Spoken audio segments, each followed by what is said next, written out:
Amigos, ¿y cuáles son los tres tipos de cáncer infantil más diagnosticados en la República Dominicana?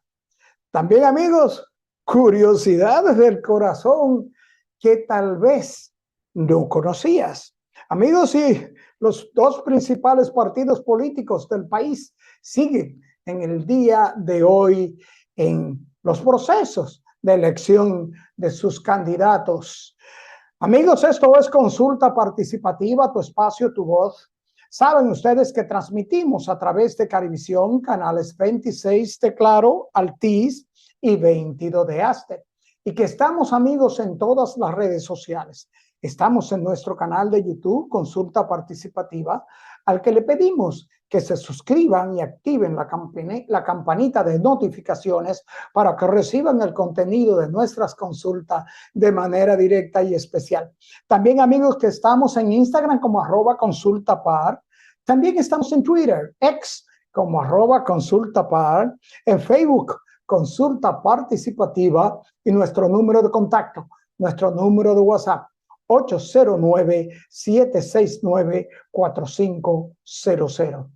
Escríbanos, contáctenos, hagan sus preguntas y sugerencias que de seguro serán complacidos. Amigos, como siempre, agradecer aquí en nuestro país a todos ustedes que nos sintonizan en día como hoy domingo, de 12 a 1 de la tarde, hora familiar, hora de almuerzo, y a todos los amigos allí en los mares que nos sintonizan, reportan nuestra sintonía y se hacen partícipe de estas consultas al sugerirnos temas y, cómo no, invitados. Amigos, nosotros vamos a una pequeña pausa y retornamos de inmediato con nuestros comentarios.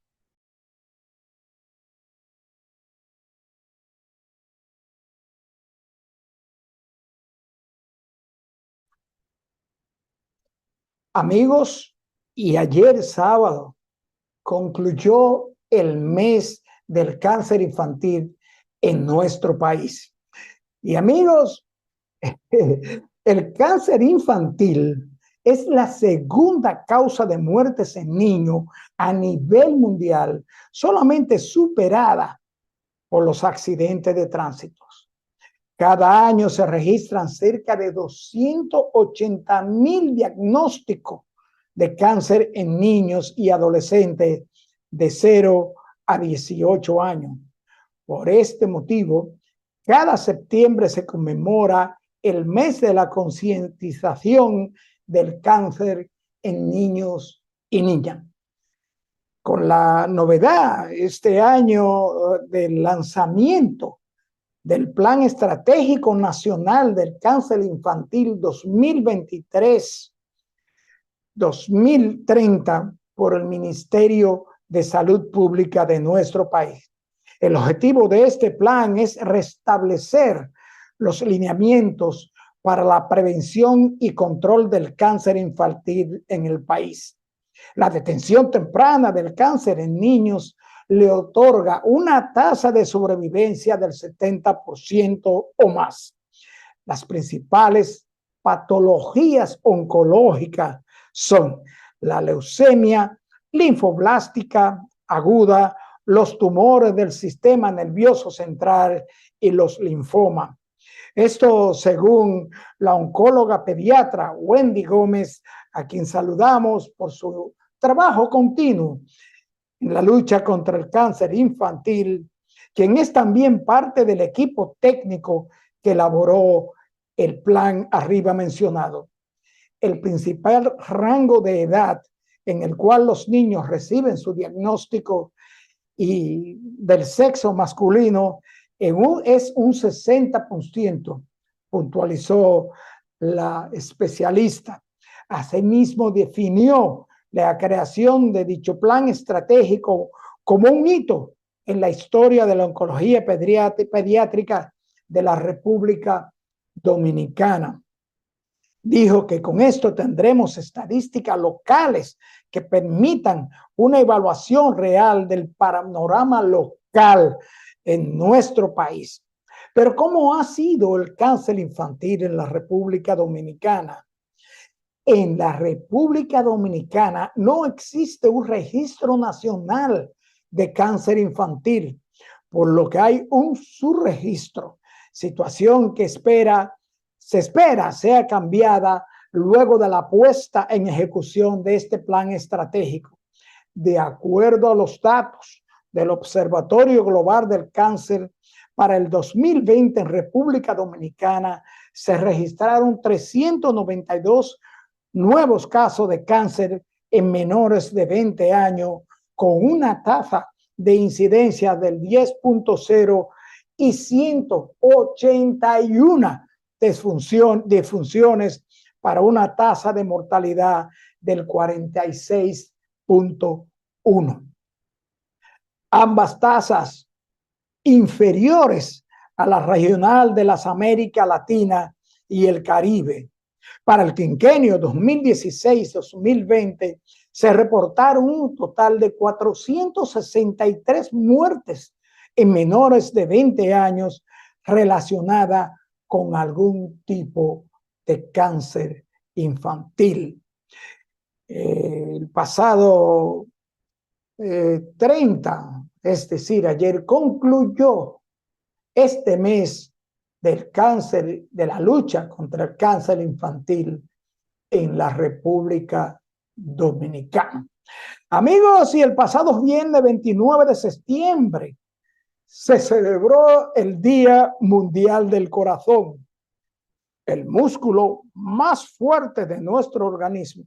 ¿Y sabían ustedes que el corazón late alrededor de 80 veces por minuto?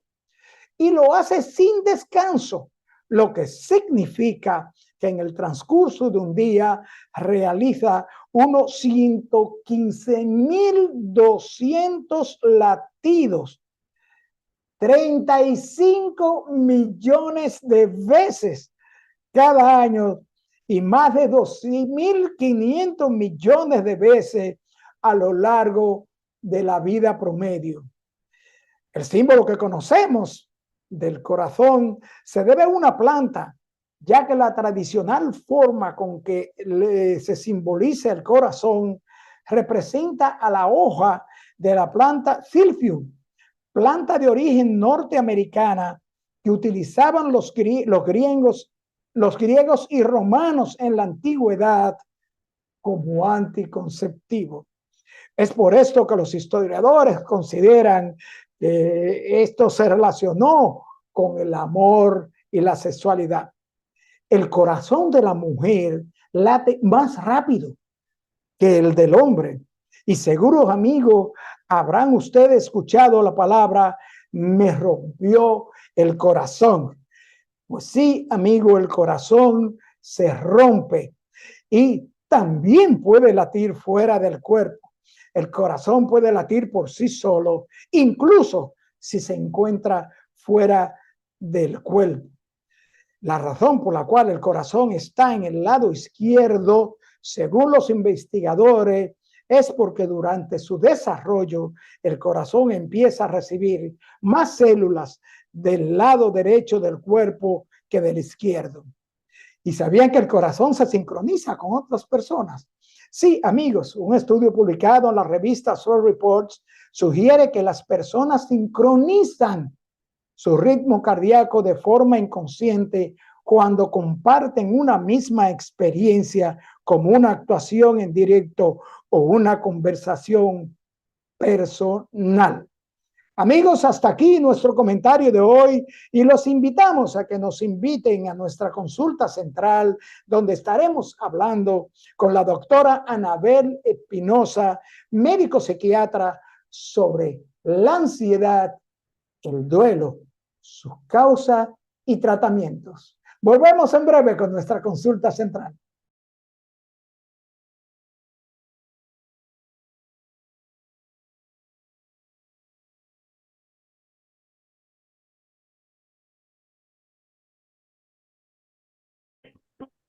Bien, amigos televidentes, nos acompaña en esta oportunidad, en esta consulta, la doctora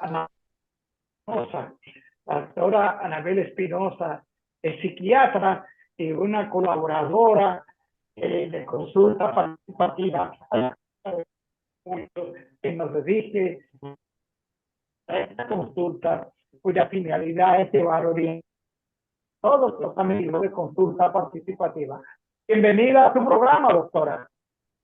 Muchas gracias, señor Oppenman. Gracias por de nuevo invitarme. Para mí es un gusto compartir en este espacio y así seguir psicoeducando la población en los temas que resulten de interés. Así es, doctora. Gracias a usted porque sabemos de su agenda apretadísima, pero aquí estamos con la misma intención de siempre, que es orientar. Depresión, aprehensión, la ansiedad. ¿Qué es la? Bien, mire, ansiedad y los síntomas afectivos, o sea, tristeza, en este caso, son como las dos alas de una paloma porque al final están muy íntimamente relacionados los mismos neurotransmisores, serotonina, noradrenalina, dopamina. Esto tiene razón y nos explica el curso tanto de una como la otra. No es raro para nosotros cuando estamos evaluando a los pacientes que llegan con una sintomatología meramente depresiva, sea por una situación de duelo, una situación puntual, identificar en ellos también un componente ansioso, pero a veces se da el escenario contrario. Son pacientes que vienen con una descripción muy clara de una sintomatología ansiosa, ansiosa pura. Sin embargo, en algún momento se tornan emotivos y también ellos lo perciben. Entonces, eso nos ayuda a entender el por qué establecemos los tratamientos que ofrecemos, las alternativas terapéuticas, farmacológicas y también a nivel de terapia, porque la intención es ver al paciente como un todo y darle la atención en la forma más específica posible, entendiendo las necesidades del paciente. Doctora, pero hay varios tipos o varias manifestaciones, varios tipos de ansiedad. ¿Cuáles son estos tipos de ansiedad? ¿Por qué llama a preocupación la ansiedad? Porque sabemos que la mayor preocupación por lo regular de las personas cuando notan o piensan que alguien está deprimido. La ansiedad. ¿Cuáles son estos tipos de ansiedad? Mire, la ansiedad está siendo un motivo de demanda de servicio cada vez más frecuente. Vivimos en una sociedad donde nos exponemos continuamente a diversos factores que favorecen la presencia de la ansiedad. Esta sintomatología que aparece como un miedo inespecífico que se acompaña de una serie de síntomas físicos en gran parte de los pacientes. Son este paciente que le dicen siento una preocupación inespecífica durante el día, no paro de pensar sobre diferentes temas en la noche, si no estoy durmiendo bien, pareciera que me pongo a pensar, a pensar y a rememorar los eventos del día. En ocasiones hay pacientes que tienen manifestaciones como sudoración, palpitación, sensación de falta de aire y a veces también quejas que son inespecíficas como dolores, malestares en diferentes áreas del cuerpo. Es una de las razones por las que muchas veces el paciente, antes de ir a salud mental, ha acudido ya a un servicio de gastroenterología porque siente manifestaciones gastrointestinales, de repente siento que sí como todo me cae mal, un nudo en el estómago, a veces van primero a la consulta de cardiología por el tema de las palpitaciones, de esta falta de aire que aparece en determinado momento, otros con unos dolores inespecíficos en el cuerpo. Entonces, una vez agotado ese protocolo de evaluaciones que hacen esos especialistas, identifican y aclaran que realmente este paciente está pasando por un proceso de ansiedad.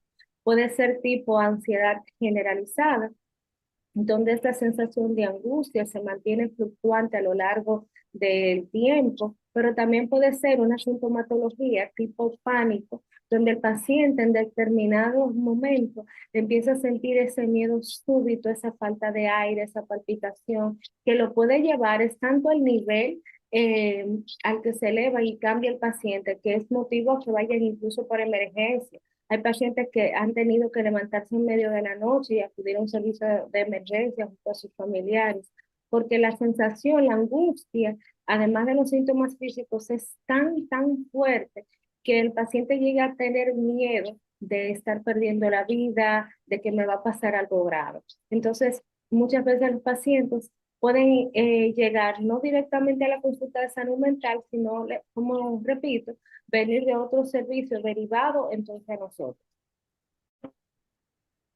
Doctora, a propósito de estos trastornos de ansiedad, tenemos la inquietud de una amiga que dice que tiene un hermano que ha sido diagnosticado con trastorno obsesivo compulsivo y que a veces manifiesta actitudes raras.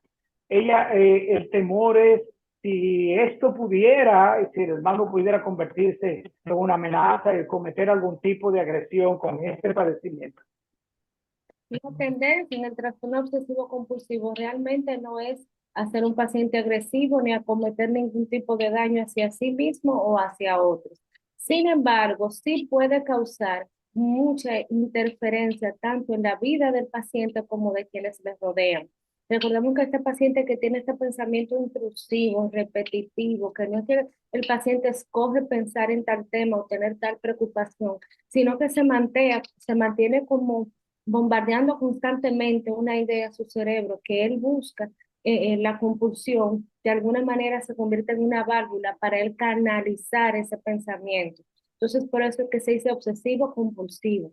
Vemos que, un ejemplo, cuando el paciente, la preocupación le viene relacionada con un tema de preocupación para la salud. Pasaron muchos casos cuando estábamos con la pandemia de COVID, donde una madre o el cabeza de familia tenía un nivel tal de preocupación de que nadie se contaminara, que recurrían a métodos que resultaban hasta extremos y complejos, pero tenemos que tomar en cuenta que muchas veces eran individuos que tenían su TOC previo a la pandemia y que con la pandemia se acentuaron estos síntomas. Ahora hablamos de una sociedad post pandemia donde ya cómo estamos vacunados, cómo se ha logrado identificar de qué manera se pueden evitar los contagios. Aún así, vemos que hay en familias donde todavía existe esa preocupación en uno de los individuos. Pero esto es hablando sobre la contaminación. También se puede dar relacionado a otro tipo de temas como la seguridad, un sinnúmero de cosas. Entonces, básicamente, más que un riesgo a la integridad del paciente, aquí lo que puede afectar es mucho la dinámica de la vida de ese paciente, pero también de las personas que están alrededor de él. Doctora, y en el caso de la fobia, por ejemplo, la fobia social, la agorafobia, la fobia específica, las fobias, ¿en qué situación ponen a un paciente que esté con este trastorno? Bien, en el caso de las fobias, el mismo paciente reconoce que es un miedo irracional. Si usted se fija, el paciente le dice a uno, por citar un ejemplo, a las cucarachas, no, no, no, es que yo no es que no la pueda ver, es que yo hasta me pongo malo, es que yo no puedo evitar saltar, gritar, salir corriendo. Entonces, fíjese que aquí en un escenario diferente, donde tenemos un paciente que identifica que su respuesta ante este agente se desborda, es irracional, no se corresponde con lo que debería ser y genera una serie de conductas evitativas a estar ante ese elemento que nos genera la fobia, sea un animal, sea una situación puntual.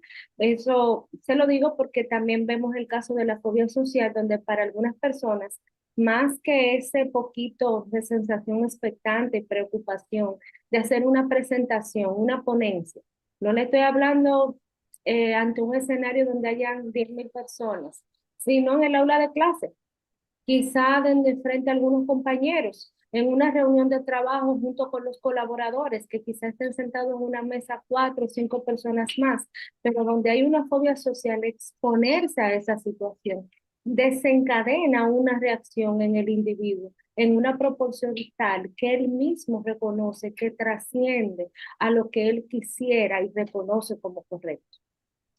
Doctora, y la ansiedad, ¿qué causa la ansiedad? Eso que usted está señalando de la fobia y eso, pero en sí, la ansiedad es hereditaria. ¿Qué causa la ansiedad? ¿Cuáles son las causas para estar en un estado ansioso? Bien, desde el punto de vista biológico existen de diferentes etiologías y causas, pero no hay ninguna que sea conclusa, o sea, de una forma definitiva. Sin embargo, se habla también que ciertos eventos que se pudieron presentar en una temprana infancia pudieron condicionar las respuestas de ese individuo. Generalmente criarse en situaciones donde se generaba miedo, mucha presión, puede generar en el individuo que se mantenga en una constante preocupación o presión. Vemos que el paciente ansioso no necesita que nadie lo presione y que esa presión le desencadena la ansiedad. Es como si el mismo paciente, vamos a decirlo metafóricamente, estuviera generando esa ansiedad, generando esa preocupación. Estamos en un grupo, todo el mundo está relajado, pero ¿por qué a esa persona le da ansiedad? ¿Pero por qué él se puso así? ¿Por qué empezó de repente con esta preocupación, con esta falta de aire? Entonces, por eso es que se habla que puede haber una causa que del todo no es definitiva desde el punto de vista biológico, pero también algunas experiencias en la temprana infancia van marcando y condicionando la respuesta de este individuo, que lo hace más vulnerable a padecer ansiedad que el resto de los que están en su entorno. ¿Hay alguna incidencia de factores hereditarios? Porque en la depresión vemos que se suele decir, esa familia es de personas depresivas o hay varias personas depresivas en la familia. En el caso de la ansiedad, ¿hay algún factor hereditario? Como le dije, está la parte de que se habla de una vulnerabilidad biológica, pero también se ven patrones familiares que influyen en forma muy importante en en los supuestos personales que se formula el individuo. Por ejemplo, vemos familias donde uno de los padres tiene un TOC, que fue el ejemplo que usted puso ahorita, hizo mención, y es extremo el cuidado, la preocupación en temas, por citar un ejemplo, con la limpieza. Cuando entonces estamos hablando con uno del paciente que nos llevan a la consulta, vemos que al final está repitiendo, ciclando muchos de los patrones, pero quizá en este paciente se acentúen aún más de aquellos que matizaron su crianza. Doctora, se dice, quiero que usted me confirme eso. Se dice que ansiedad por causas médicas, una persona está esperando un diagnóstico, ansiedad por causas médicas. Bueno, hay algunas situaciones que definitivamente pueden desencadenar ansiedad en un paciente.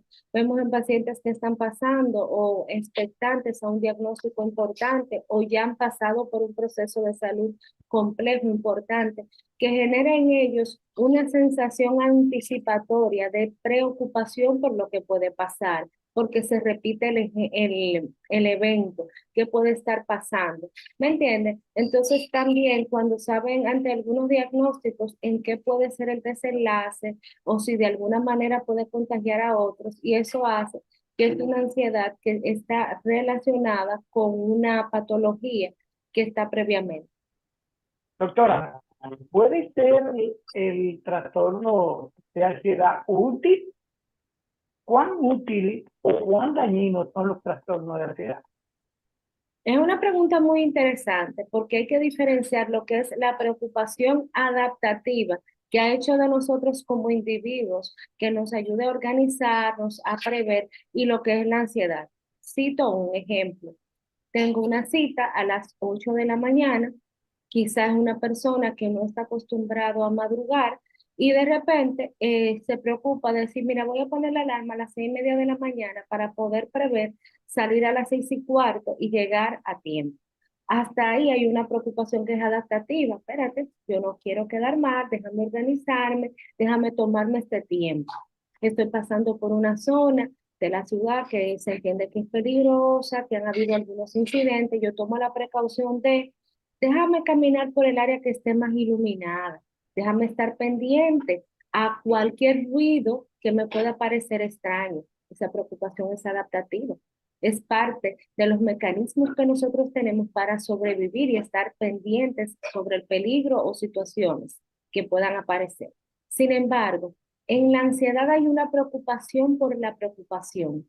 Yo me estoy preocupando por un evento que no ha sucedido, que quizá no va a suceder, y yo no solo me estoy anticipando ese evento, sino que me estoy preocupando y generando una serie de mecanismos de respuesta como si ese evento ya se estuviera dando. Es el paciente que dice, pero ¿y si yo me voy de viaje? Y si entonces yo me voy de viaje y hay que pedir un visado y si no me lo dan. Si no me lo dan es porque yo nunca lo voy a tener. O, y si el vehículo se daña, porque los vehículos se pueden dañar. Y si en medio de la noche se me daña una goma, pero esa paciente no tiene un viaje organizado, no es que va a salir mañana a las 8 de la mañana a conducir hasta determinado punto, pero fíjese cómo el pensar en una situación genera esta preocupación anticipatoria que está sufriendo y lo está poniendo a maquinar a nivel como si fuera una realidad absoluta en ese momento. Doctora, ¿y cómo se trata la ansiedad? O sea, ¿cuál es el tratamiento? Mire, al final la mejor alternativa, señor Doppelman, se ha demostrado que es la combinación de la parte farmacológica, pero también de la mano de la terapia. En el caso de los pacientes ansiosos, responden muy bien a la terapia cognitivo-conductual. Por un lado están los fármacos, que definitivamente en el caso de primera línea de recomendación se tienen a los inhibidores selectivos de la recaptación de serotonina, porque actúan tanto en la sintomatología ansiosa como en cualquier sintomatología afectiva que se pueda presentar, piquito de tristeza, emotividad. ¿De acuerdo? Ok. Esos son de primera línea, dependiendo del paciente, pueden ser otros fármacos, puede haber alguno otro más. ¿Y por qué también nosotros le decimos a los pacientes, sí, pero yo te recomiendo que trabajemos esto en terapia? Este profesional te va a ayudar en la parte conductual, porque el paciente tiene que conocer ese tren de pensamiento que desencadena la ansiedad para ir un paso hacia adelante, para poder gestionar en una forma asertiva estos síntomas, porque la ansiedad influye en factores incluso de nuestra personalidad. Nos damos cuenta en una misma familia que de repente, en una misma línea filial, incluso, donde aparece uno que es muy despreocupado, que todo le da igual, como que pareciera ser como que no lo mueve nada.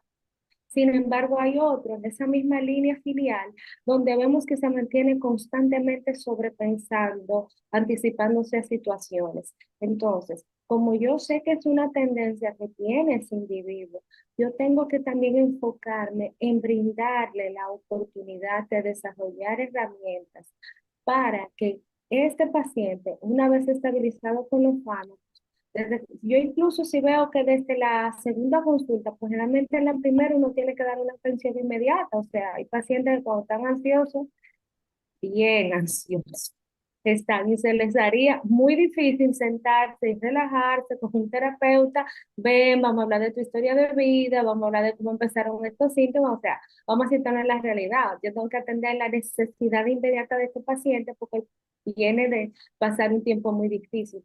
Sin embargo, si ya nosotros vemos en el primer seguimiento que este paciente está más receptivo, que está empezando a manejar mejor los síntomas, inmediatamente lo enlazamos a la parte de terapia.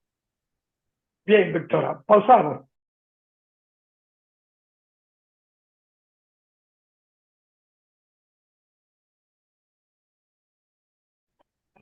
Doctora, este tema de la ansiedad es interesantísimo y realmente la gente se preocupa mucho con las personas que están padeciendo periodos de estrés, periodos depresivos.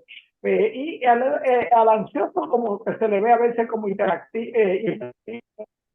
Doctora, hay un tema muy importante y es el asunto del duelo. El duelo que muchas personas no lo entienden y no saben lo profundo y extenso que es el problema del duelo en las personas y cómo les afecta. ¿Qué es el duelo, doctora? El duelo es esa respuesta que se da secundaria a un evento. Puede ser una pérdida importante que ha pasado el individuo. Hay diferentes tipos de duelo, diferentes etapas de duelo y también dependiendo de la etapa de la vida puede variar la forma en superar un duelo, pero no se puede subestimar porque definitivamente el duelo impacta la vida del individuo que lo está pasando, no importa necesariamente que el duelo se deba secundar a la pérdida de un empleo, por mencionar algo material, al punto de vista de quien ha perdido un familiar.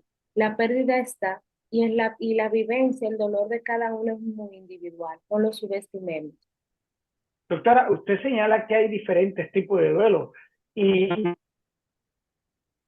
estos duelos más lacerantes que pueden conducir a una persona a situaciones inclusive de suicidio. ¿Cuáles son los tipos de duelo? El duelo es un proceso que a veces puede darse en una forma natural al punto de que el paciente evoluciona de esa etapa de choque, donde está perplejo, donde está procesando si es real o no es real esta pérdida, qué tan cierta es. Bien, luego pasar a una etapa donde se generan muchas preguntas y poco a poco va pasando a una parte de aceptación. Sin embargo, hay duelos que pueden complicarse, sea porque hay una situación previa de salud mental no tratada, sea porque el paciente se queda anclado dentro de una de las partes del duelo y no llega a superar y a concluirlo. Y como le dije también, tomar en cuenta, dependiendo de a qué está haciendo el duelo es la pérdida de un hijo, de un nieto, en qué etapa de la vida está, de qué manera maneja el duelo un padre ante la pérdida del hijo, pero de qué manera también ese duelo puede impactar a los hermanos, a los abuelos. Es un punto muy interesante que no podemos subestimar todos los que están implicados en el proceso. Algunos manifestarán los síntomas más que otros, pero definitivamente no pasa desapercibido en la vida de nadie. Doctora, en los duelos, en los tipos de duelos, ¿existe esto de duelo anticipado? ¿Se puede anticipar un sentimiento de duelo sin haber ocurrido ningún tipo de hecho que dañe afectuosamente o psicológicamente a la persona? Se habla de un duelo anticipado cuando yo me estoy anticipando, sea por conocimiento o por otra causa, la situación de pérdida. Por ejemplo, conozco el diagnóstico definitivo de una persona cercana que yo sé que va a terminar en muerte. No se ha dado en ese día, quizá no se dé en el día siguiente, pero yo estoy consciente de que hay una pérdida que se va a producir irremediablemente y empieza a chocar esa pérdida en la vida de esta persona que está procesando cómo va a cambiar esa ausencia en su vida. O sea, que él está predispuesto, la persona se predispone ante del hecho. Más que predisponerse, empieza a sufrir o se empieza a sentir la pérdida, empieza a sentir la carencia porque está consciente que tras esa pérdida va a ser irreversible. Sea Y el duelo, el duelo sin resolver. ¿Cuál es el duelo sin resolver?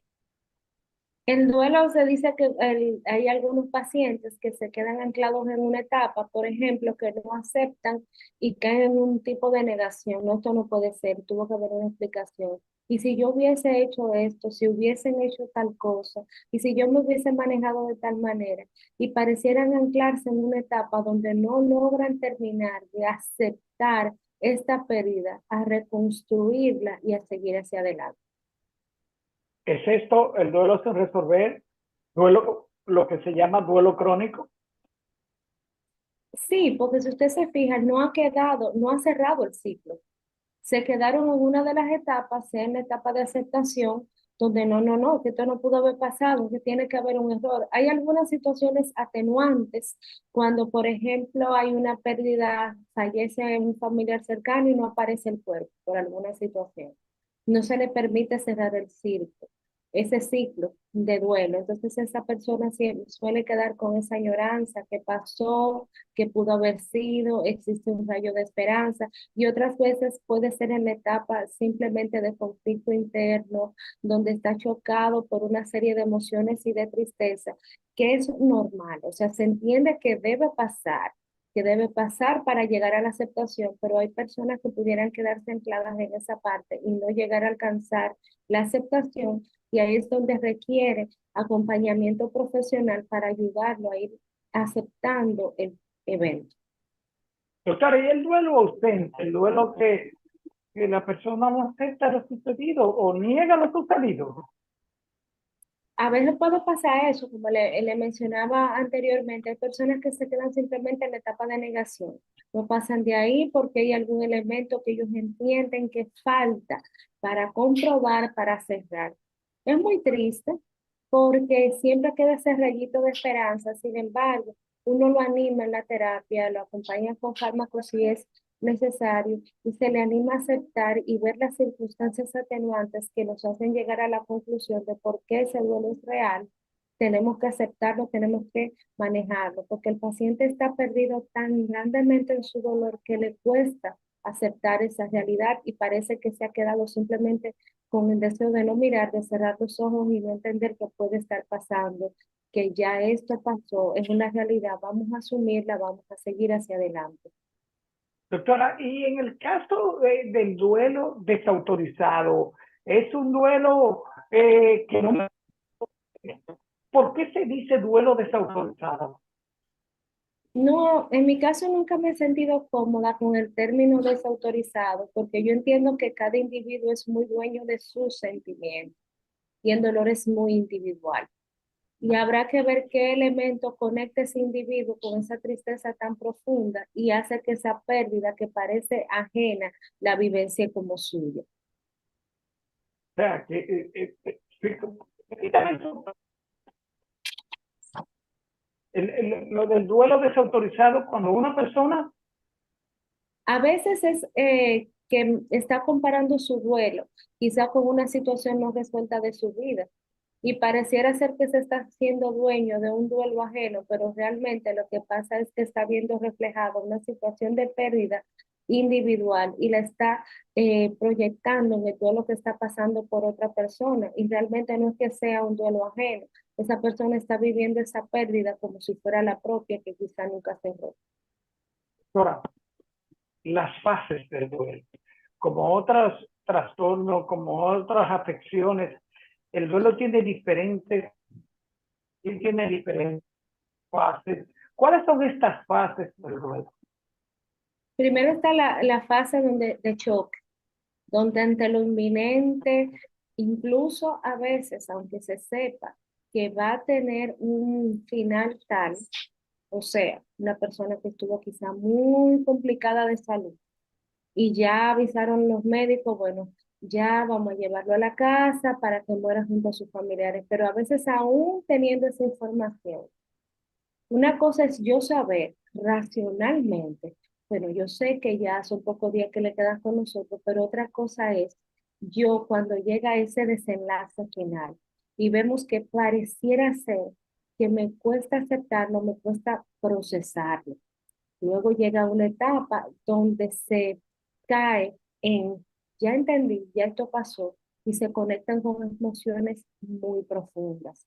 Es en la etapa donde vemos que la persona parece llorar por días sin parar, donde incluso deja de comer o porque está desbordada todas sus emociones, porque ya entendió, o sea, ya asumió, terminó, ya no está. Es una verdad inminente, esto yo no lo puedo cambiar. Y vemos que en esta etapa tan difícil se desborda, como le dije, una serie de emociones muy profundas que puede durar un tiempo, varía entre cada persona que tanto puede durar. Una etapa donde posteriormente es importante pasarla, porque sin pasar por esa etapa donde yo me desahogo, donde empiezo a procesar esto que me está pasando, no puedo llegar a una aceptación. Y a la aceptación se puede llegar con el paso del tiempo, a yo recordar lo bueno, a valorar eso. Y aunque me produce añoranza, porque los recuerdos van a estar ahí, pero yo ahora lo vivencio en una forma diferente porque lo he aceptado y puedo seguir hacia adelante sin que necesariamente el recordar esta pérdida me produzca esa oleada de sentimientos tan profundos y manifiestos. ¿Cuáles de las fases del duelo o de los estados de las personas que están padeciendo el duelo profesional, a ustedes, los profesionales de la psiquiatría? ¿Es la parte depresiva conduce el duelo a parte depresiva que preocupen al profesional, al médico? Bueno, para nosotros es de interés cada una de las partes, porque una persona que no salga de la etapa del choque y no acepte y conecte entonces con las emociones nos llama la atención. De hecho, cuando a veces familiares nos se acercan y nos dicen de qué debemos estar pendientes, ¿será que lo está procesando bien? Uno le dice, mire, acompáñelo, apóyelo, está pendiente de sus necesidades, de cómo va evolucionando. En esa etapa donde se confronta y se acepta ya lo que es real, donde se conecta con estas profundas emociones de tristeza y se empieza a procesar esto, que generalmente hay mucho llanto, mucho cuestionamiento de la situación, también debe mantenerse pendiente de lo que están en el entorno, de que esta persona, que si bien yo reconozco que está teniendo una respuesta al evento que está pasando, pero es en esa parte donde pudieran aparecer algún tipo de pensamientos, de ideaciones, de desapego hacia su propia vida, porque no se siente capaz de asimilar la pérdida. Y ya en la parte de aceptación es la que nosotros nos sentimos, el paciente cuando ya ha llegado a la aceptación, está más preparado, está más empoderado porque empieza a ver lo que pasó, ya asumiendo su realidad, y aunque le produce cierta añoranza, pero ya nos sentimos tranquilos porque está procesándolo y con la intención de verlo como una enseñanza y enfocado en seguir hacia adelante. Doctora, en el caso de las pérdidas, en su experiencia, ¿cuál de las pérdidas afecta más a la pérdida de capacidades, de pérdidas materiales? Pero en el caso específico, ¿cuál de las pérdidas ustedes, los profesionales de la salud, determinan y han determinado que afecta más a un ser humano, a la persona? Bueno, las pérdidas son muy difíciles realmente, pero una de las que resulta complejo salir es la pérdida de los hijos, porque es antinatural. Ya nosotros sabemos y tenemos la aceptación de que nuestros padres van a envejecer y algún día no van a estar. La pareja sabe que uno de los dos puede faltar en algún momento. Sin embargo, nosotros estamos codificados para nosotros dar vida, acompañar en el crecimiento, proteger. Y el hecho de perder un hijo, a veces un hijo no nacido, y es un duelo vacío, un duelo incompleto, porque se da en las mujeres que pierden el bebé antes de completar el embarazo. No se puede subestimar ese duelo, es un duelo muy complejo, porque ni siquiera, y se subestima mucho, porque dice, bueno, pero estaba pequeñito, mira, no pasó, eso no es cierto. O sea, realmente el hecho de perder un hijo, aunque se esté en las entrañas, aunque no haya llegado a completar una vida, es garrafal. Ojo con ese tipo de duelo, porque cuando hay la pérdida de un niño, sea durante el embarazo o en alguna etapa de la vida, es un duelo que salpica y marca a toda la familia, afecta a los padres, pero Doctor, afecta también a los hermanos, a los abuelos, porque entonces están sufriendo doble, están sufriendo por el nieto que perdieron, pero sufren por ver a uno de sus hijos o hijas llorando, porque también como padre ha tenido una pérdida. doctora, ¿puede el duelo inducir a crisis que conduzcan a las personas que lo están padeciendo a atentar contra sí mismos? Puede pasar, y de hecho una de las razones por las que uno le pide a los que los están acompañando en un proceso que se mantengan pendientes de sus necesidades, de las ideas que expresa, es que muchas veces durante una etapa de duelo pudieran presentarse ese tipo de ideas porque hay un momento donde puede llegar a estimarse, ya mi vida no tiene sentido, no tengo razones para seguir. Por eso uno le da la recomendación a los más cercanos que se mantengan pendientes de algún indicador de riesgo. Es el hecho de dañarte, dañar a un ser querido, me conduce a una crisis de duelo que me lleve a hacerme un daño como se lo ocasioné a mi ser querido. El tema de cuando una persona estima quitarse su propia vida es en gran parte porque el dolor entiende que es tan grande, que es que duele tanto que ya no lo soporto más. Es un sentimiento de que yo quiero que termine este dolor, de que ya yo no puedo sobrellevar. Y muchas veces esa es la alternativa que contemplan. ¿Para qué sigo vivo? Yo estaría mejor si no estoy aquí porque el dolor es tan grande que no lo puedo manejar. Doctora, el tiempo se nos fue, pero le voy a pedir que le dé un mensaje a los amigos de consulta participativa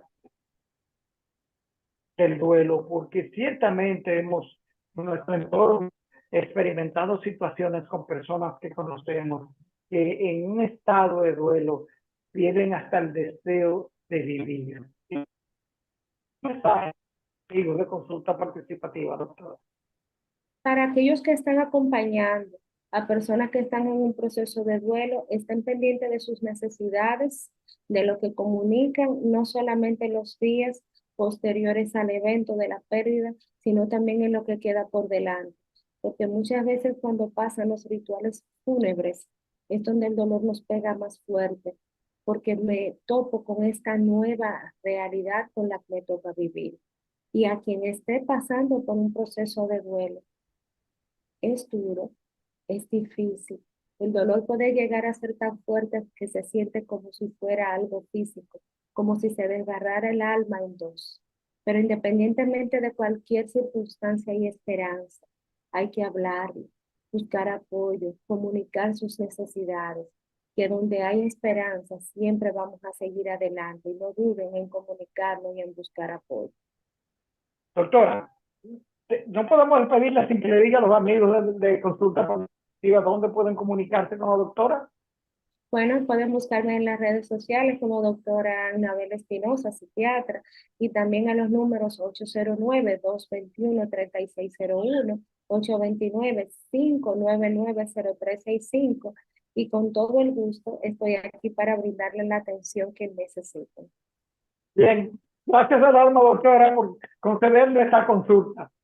Gracias a usted por siempre abrir este espacio para seguir psicoeducando a la población. Muy buenas noches. Gracias. Bye. Bien, amigos televidentes, después de esta consulta con la doctora Anabel Espinosa, psiquiatra, donde hemos estado hablando y consultando sobre temas de ansiedad, duelo y las repercusiones de ambos trastornos. Solo nos resta dar las gracias a todos ustedes por acompañarnos en estas consultas orientadoras en salud. Amigos televidentes, nos vemos en la próxima consulta.